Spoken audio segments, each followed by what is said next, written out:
Pois é, meus amigos, é mais um bate-papo com o Geraldo Câmara e mais uma vez nessa queridíssima Bodega do Sertão, que eu amo, que eu adoro, que acho que todo mundo que vem aqui gosta. Porque gosta de tudo. Gosta do ambiente, gosta da decoração, gosta das pessoas que atendem, gosta da comida. É tudo gostoso aqui e gosta dos donos que são maravilhosos também e nos recebem de braços abertos. Então fazer o bate-papo aqui é um bate-papo mesmo, gostoso. E quando a gente traz um convidado que a gente também gosta e que é um expert de um assunto que nós vamos tratar hoje, porque nós vamos falar de meio ambiente, nós vamos falar daquela tragédia lá de Mariana, nós vamos falar do que está acontecendo aqui pertinho da gente, coisa boa que está acontecendo, porque o meu convidado é Helder Flores, secretário municipal de meio ambiente de Marechal Deodoro, por acaso, porque no duro, para mim, ele é um dos maiores experts em meio ambiente desse país. Tudo bem, meu amigo? Bom, Geraldo. Como vai você? Tudo bem. Bom receber você. Mais uma vez é um prazer estar aqui com você, né? Fico muito lisonjeado com suas palavras e estou sempre à sua disposição para que a gente possa trocar informações com o seu público. Mas o meu público me conhece, sabe que eu só falo a verdade. Exato. Então não é lisonjeio, não. É reconhecimento, que é uma coisa diferente, né? Eu agradeço. Tem aquele que vem, porque fulano é isso, fulano é aquilo, é uma coisa.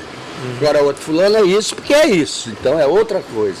Então é reconhecimento que eu tenho certeza de que o meu telespectador tem por você, quiçá outras pessoas que conhecem o seu trabalho, que tem sido o melhor que você pode fazer dentro de um estado pobre como Alagoas. Muito obrigado. Não é isso? Tentamos, né? Não é? Helder, me conta uma coisa.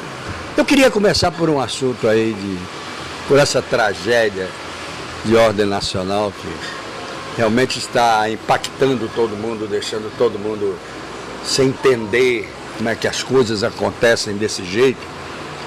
E andar o que aquela lama já andou e chegou no oceano, se não me engano, mais de 400 quilômetros por aí. Exato.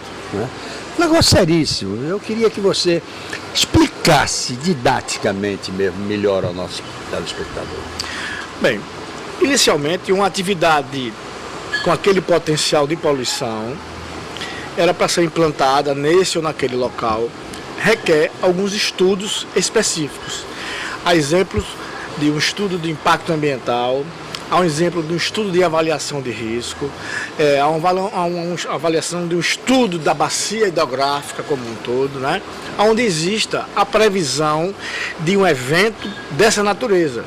Ele pode nunca ocorrer. Ok. Mas pode ocorrer em um determinado momento. E aí a previsão tem que haver. Aí essa previsão tem que haver. E esses estudos, eles predizem isso.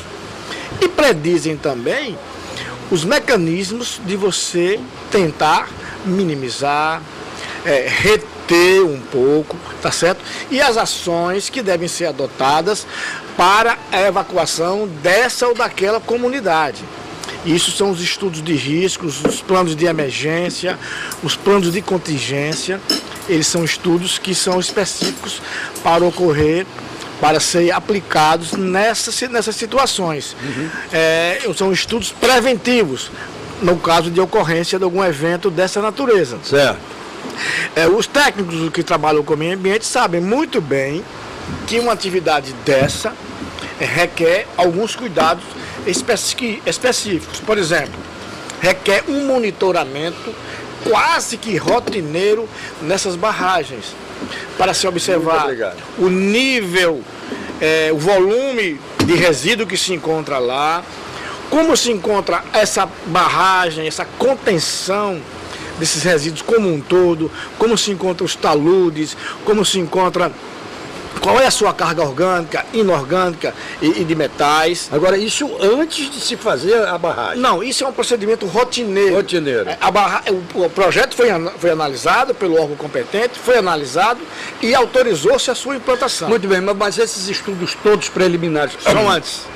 Que você falou, exato, eles foram realmente feitos? Bem, eu imagino que sim.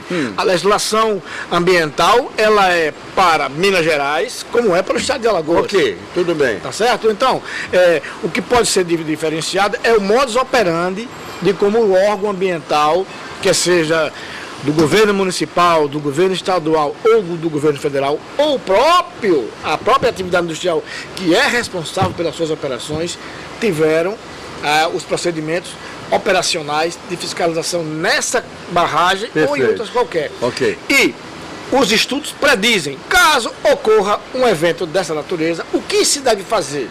Inicialmente, eu devo ter uma outra barragem para reter essa lama por um determinado tempo, enquanto eu trabalho a evacuação da comunidade?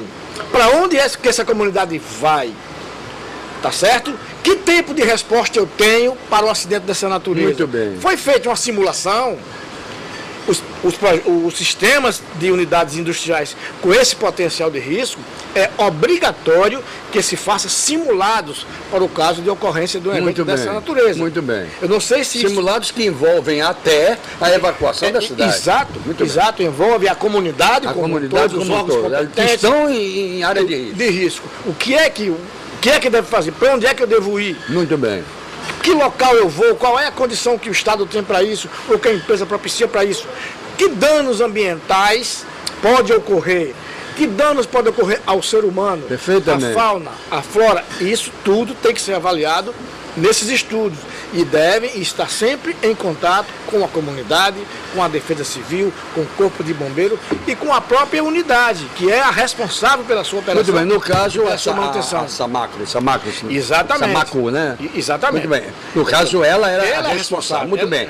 Mas até onde a responsabilidade dela precisa ser exercida também com a influência responsável desses outros órgãos que deveriam ser fiscalizadores ou não? Bem, a lei, claro, a responsabilidade é solidária. É solidária. Exatamente. Então, o que acontece? O órgão ambiental, ou outro órgão qualquer do governo estadual, municipal, federal, tem por obrigação colocar essa atividade num procedimento de fiscalização rotineira. Rotineira, perfeito. Pelo seu potencial de poluição e pelo seu potencial de risco. Muito bem. Então, essa fiscalização deveria ter observado quase que rotineiramente a situação de segurança dessa barragem, desses resíduos. Volume, concentração, como é que se encontra os taludes, se tem fissura, se não tem. Ora, eu imagino que uma atividade dessa, ela deveria pelo menos ter uma outra barragem de contenção que desse um determinado tempo X, que aquilo ficasse ali represado, enquanto as ações de emergência, de evacuação. Mas isso não entrou, obviamente não entrou nos estudos preliminares. Eu não vi isso ser colocado por ninguém agora. Outra coisa que me preocupa são poucas informações que estão sendo prestadas para a comunidade e para a imprensa sobre que nível de concentração de metais pesados essa lama tinha. O metal pesado, ele é bioacumulador no organismo humano e no organismo da cadeia alimentícia. Muito bem. Bem, está morrendo e morreu várias espécies de peixes. Que nível de concentração desses poluentes foi encontrado nesses organismos aquáticos? Tá? Isso eu não vi. Eu posso até ser um pouco grosseiro, mas não é? Dizer assim, que nível, se é que foi feito, de metais pesados foram encontrados nas autopsias que foram feitas nas pessoas, dos seres humanos? Exato. Então, são algumas situações que eu não vi a mídia ainda se manifestar em nenhum momento. Por exemplo, qual a capacidade de recuperação desse recurso hídrico? Ora, 10 anos, 15 anos, 20 anos? Há estudos que predizem isso. Agora, como é que está a qualidade ambiental dos recursos hídricos interiores, que são as águas, os rios? Muito bem. E como é que está o mar, que é a água exterior? Perfeito. Tá certo? E a água subterrânea? Ninguém falou. Ninguém falou na água subterrânea. Ninguém falou que há o processo de evaporação. Ok. E evapora, não chove, perfeitamente, o vento leva essa chuva. Que concentração está o ar? Perfeitamente. Atingiu uma determinada cidade, atingiu a um determinado organismo vivo, há um processo. Porque essa chuva pode passar, se é uma chuva química. Pode passar, claro que pode passar. Não é? É preciso que esses dados sejam avaliados. Ora, para que eu avalie que grau de contaminação existe nesse organismo aquático, é preciso que o peixe seja coletado moribundo, congelado, armazenado adequadamente, imediatamente enviado para o laboratório para fazer análise a nível de metais pesados. Isso é em cromatografia, não é qualquer laboratório que tem um cromatógrafo de absorção, não. São laboratórios específicos para analisar o nível de concentração de metais que se encontra naquele organismo. Bem, eu imagino que o governo tenha implantado um programa de monitoramento, desde a montante, que é onde houve o acidente, tá? Se possa chamar de acidente, tá? E até a jusante, que a jusante é o mar. Perfeito. E como está havendo a curva de diminuição dessa carga poluidora, quer seja metais pesados ou não, a montante e jusante de cada cidade. Como é que está o sedimento dos rios? Está sendo coletado, está sendo analisado? É um programa de monitoramento que envolve vários especialistas, laboratórios apropriados, para que você possa ter uma avaliação do grau de degradação ambiental que ocorreu nas espécies aquáticas, na fauna, na flora e principalmente no ser humano. No ser humano. Meu Deus do céu, então, ninguém. São essas Por questões. isso é que eu disse a vocês no princípio do programa. Quem é que a gente estava entrevistando? Porque ninguém falou isso não, ninguém levantou isso não, dessa maneira não. São essas situações que é preciso que o governo, que a mídia, eu tenho visto a gente que tem um conhecimento assim da área e outras pessoas também podem se manifestar, muita coisa não está sendo colocada à balha. Muita coisa não está sendo colocada à balha, tá certo? Eu imagino, por exemplo, aqui em Maceió, nós temos uma unidade da Braskem. Vez por outra é feito simulado. Para no caso de ocorrência de um evento X, para onde é que você deve correr? A favor do vento, contra o vento? Por onde é que você vai? Para que não vem? Para onde? O que é que você deve fazer? Então, uma indústria como essa era uma coisa obrigatória. Claro, e que ela, graças a Deus, faz, né? Eu não vi, a Braskem faz. A Braskem mas eu não sei se lá fez. Eu não acredito, mas é a tal história. E esses estudos avaliam, inclusive, se o hospital dessa ou daquela cidade tem leitos suficientes para receber aquelas pessoas. Muito bem. Se tem médicos, se tem equipamentos médicos, se tem remédios para isso, para aquilo outro.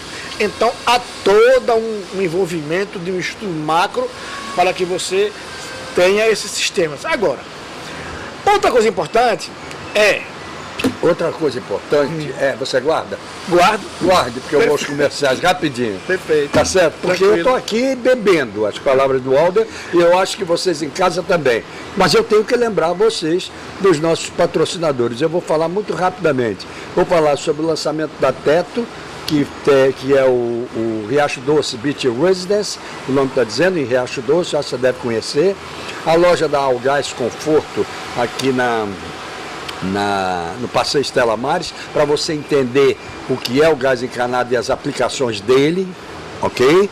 Várias aplicações que não são só de ser utilizado no fogão. A EcoPrime, que é aquela loja onde você leva o seu carro para ser limpo, e ele é limpo, olha, o ambientalista vai gostar disso, com meio litro de água e sai como se tivesse saído da fábrica, isso é muito importante.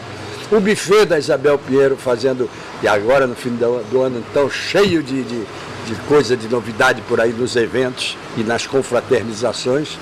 E a nossa querida Bodega do Sertão também deve ser alvo de grandes confraternizações. Voltamos já.